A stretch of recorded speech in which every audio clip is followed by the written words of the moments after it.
이 여자분들이 이제 소개팅에 나가면요, 남자 얼굴보다 먼저 보는 게 자동차 키예요. 벤츠인지 BM인지 포르쉐인지 스캔 들어가는 거지. 차로 사람의 등급 평가를 하는 거죠. 피디님, 결정사에서 남자들이 가장 무서워하는 여자 유형이 어떤 유형인지 알아요? 나이 많은 여자 아니에요? 또 아니면 좀 못생긴 여자? 아닙니다. 겉으로는 완벽해가지고 되게 잘 사는 것처럼 보이는데 속을 까잖아요. 그러면 빛으로 삶을 굴리는 여자들이에요. 요즘 인스타 하다 보면요, 외제차 끌고 샤넬백 메고 청담에 오마카세 가는 여자들 많잖아. 맞아요. 돈 많아 보이는 여자들이 엄청 많더라고요. 근데 이제 재밌는 건요, 우리는 이제 결정사다 보니까 인증하잖아요. 그런 분들이 가끔 오실 거 아니야. 인증하면서 통장 내역을 딱 까보잖아. 분위기가 완전 달라져. 어떻게 달라져요? 예를 들면 이런 거죠. 월급이 한 250이에요. 근데 외제차를 할부 끼고 산 거지. 카드는 리볼빙을 돌리고 마이너스 통장은 수천만 원씩 뚫려있는 경우가 생각보다 진짜 많거든요. 요즘 이런 여자들을 일컬어서 핑크빛 카푸어다, 줄여서 핑카족이라고 부르더라고요. 현실은 빠듯한데 겉모습만 강남 사모님처럼 하는 거야. 그래서 오늘은 외제차와 명품으로 이제 잘 사는 척 중독된 여자들 있잖아요. 그런 핑카족의 실체를 낱낱이 한번 공개해 보겠습니다. 첫 번째, 외제차로 신분을 세탁하는 여자들입니다. 피디님, 핑카족 특징이 뭔지 알아요? 뭐예요? 국산차 타는 거를 인생의 실패라고 생각을 하더라고. 이런 거지. 소개팅 나가서 차가 뭐예요? 했는데 남자가 아반떼요 이러잖아. 그럼 여자 표정이 싹 바뀌는 거야. 국산차 타시네요? 이런 식으로 은근히 이제 급을 나누기 시작하는 거죠. 차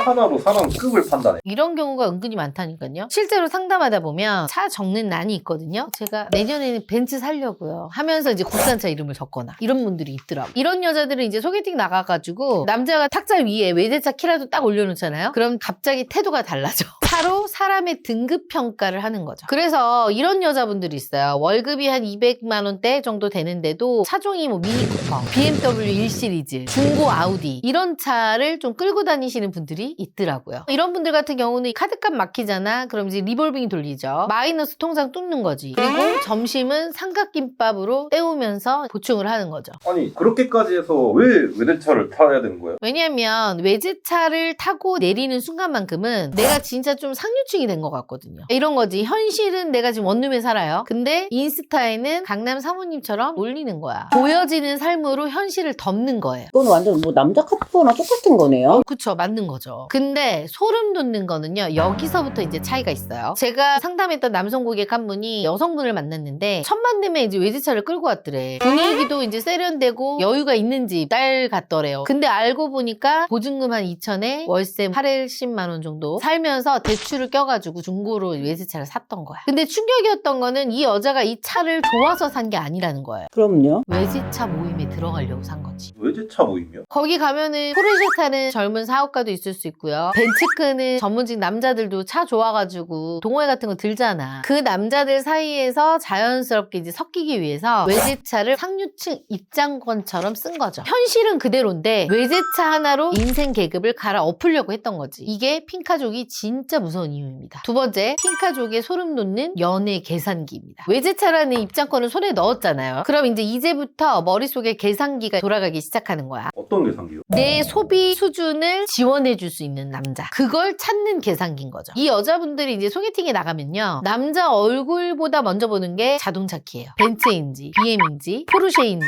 스캔 들어가는 거지. 그리고 식당은 이제 어디를 데려가는지, 와인은 얼마짜리를 시키는지, 시계 브랜드가 뭔지 다 스캔하는 거야. 아니 그러면 사람을 보는 게 아니라 사람의 생활 수준부터 보는 거 아니에요? 맞아요. 이 여자들한테 중요한 거는 그 사람 자체가 중요한 게 아니라 그 남자 앞에 섰을 때 내가 어떻게 보이느냐, 그게 더 중요한 거지. 소개팅 끝나고 친구들 단톡방에 올리는 것도요, 남자 얼굴보다는 차 내부 사진인 경우가 더 많아. 오늘 만난 오빠 포르쉐래, 한남동 유엔빌리지 사는데 분위기 괜찮더라, 뭐 이런 식인 거죠. 그러니까 이제 데이트를 하더라도 청담이나 한남동이나 성수 뭐 이런 감성에 더 집착하는 거야. 음식보다는 사진이 잘 나오는지, 비싼 음식점인지 이런 거를 더 고려하는 거죠. 남자랑 이렇게 사진을 찍을 때도 호텔 커피숍 같은 데다 샤넬 가방 싹 하나 올려놓고 이렇게 보는 척하고 그런 사진 많이 올라오더라고요. 그러니까 이 여자분들한테 이 연애는요, 사랑이라기보다는 내 이미지에 대한 완성 프로젝트에 가까운 거예요. 근데 문제는 뭐냐, 시간이 지나면 다 들통이 나요. 처음엔 남자가 좋으니까 좀씩 도와줄 수는 있어. 잠깐 힘든가 보다 하고 이제 넘어가는 거죠. 근데 이게 반복되기 시작하잖아. 여행 경비라든가 명품 값이라든가 급할 때 빌리는 돈까지 슬슬 남자한테 이제 밀려오기 시작하는 거야. 그러다 어느 순간 남자가 깨닫는 거야. 이 여자가 나를 좋아하는 게 아니라 내 지갑이 필요했구나. 이래서 핑카족의 연애가 진짜 무서운 겁니다. 겉은 되게 화려한 연애인데 속은 빚과 불안으로 굴러가는 관계잖아. 세 번째입니다. 결혼 시장에서 터지는 시한폭탄. 이렇게 하다가 연애를 이제 해요. 그러다가 결혼 얘기 나오면 어떻게 되는지 알아요? 어떻게 되는데요? 알고 싶죠? 그러면 구독하기, 좋아요 지금 눌러주세요. 결혼 준비를 시작하는 순간부터요, 숨겨왔던 나의 현실이 하나씩 까봐지기 시작합니다. 연애할 때 말 안 했던 카드값, 그 다음 할부, 마이너스 통장, 리볼빙 내역, 줄줄이 이제 하나하나씩 튀어나오는 거지. 남자들 입장에서는 뒤통수 맞는 거죠. 월급보다 소비가 훨씬 큰데 지금까지 이거 어떻게 살았던 거지? 이런 생각 안 하겠냐고. 그 순간부터 이제 남자들 머릿속에 계산기가 어떻게 바뀌어요? 아, 이 여자랑 결혼하면 빚 갚다가 내 인생 조지겠구나.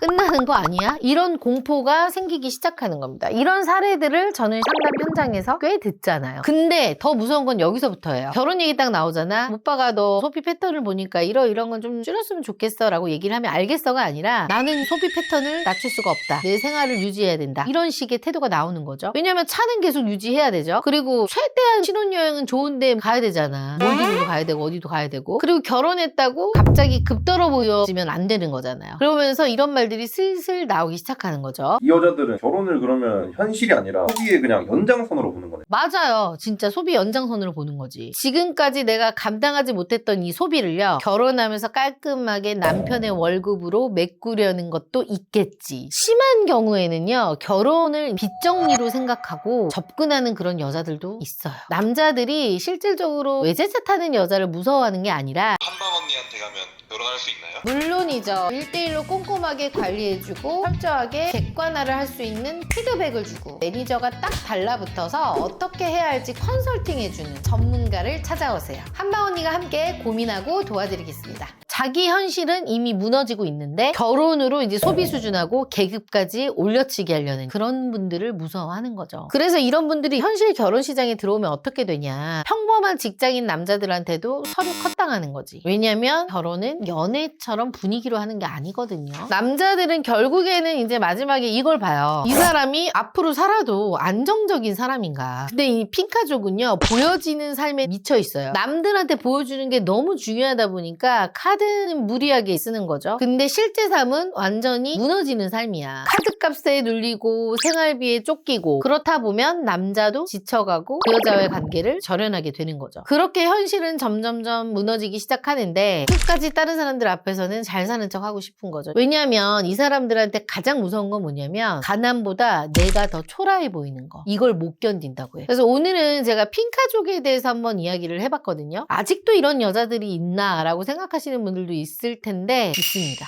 사실 이거는 핑카족 여자들에 국한돼서 할 이야기만은 아니고요. 요즘은 남자든 여자든 이 현실보다는요, 남들한테 보여지는 게 너무 중요하잖아. 그래서 그거에 집착하며 살아요. 여러분은 솔직히 어떻게 생각하세요? 월급이 250이야. 근데 마통 뚫어서 그것도 중고로 외제차 사가지고 이자 엄청 붙고 상류층들 삶에 들어가려는 이런 삶. 과연 이게 단순한 허세일까요? 아니면 어떻게든 그지 같은 인생에서 바닥을 좀 치고 올라가 버리는 처절한 생존 전략일까요? 여러분의 생각을 댓글로 남겨주세요. 그리고 결혼 시장에서 내 위치는 어느 정도 되는지 궁금하시면 밑에 링크를 클릭하셔서 신청해 주시면 저희가 빠르게 연락드리겠습니다.